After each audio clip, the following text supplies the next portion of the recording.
विधायकों दरमा द्वंद्व सरकार कारण राज्य सरकार एबे करिबे कौन ये बड़ प्रश्नटी आसुची।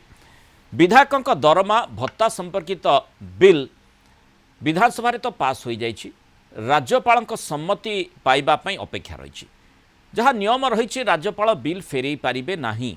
उभय बीजेपी और बीजेडी विधायक माने इ निष्पत्तिर पुनर्विचार करने मुख्यमंत्री को कही सारी। स्थिति रे राज्य सरकार पाखरे किछि विकल्प रही कि रही जदि ताहले कौन विधानसभार क्षमता रही आगामी बजेट अधिवेशन रे पुनर्विचार करा जाई पारे। विधायकों दरमा एवं भत्ता नूतन आगत बिल अनुसार सेतिकी किंबा ता ठारू कम भी करा जाई पारिबो, किंतु ए पर्यंत से द्वंद्व निश्चय दूर होई नाही।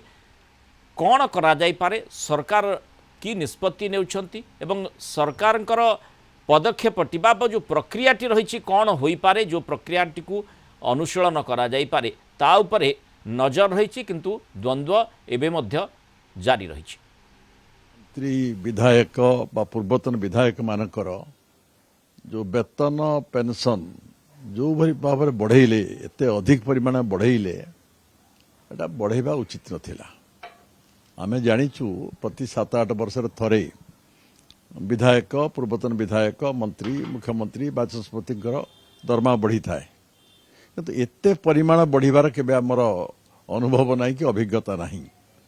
एवं एते परिमाण रे दरमा पेंशन बढ़ेला फल रे सरकार तो समालोचनार पात्र हेले, जनता प्रतिवाद कले एवं आउरी कही दिए लोकप्रतिनिधि मानकू जनसाधारण आगे न्यून कर दिया गला।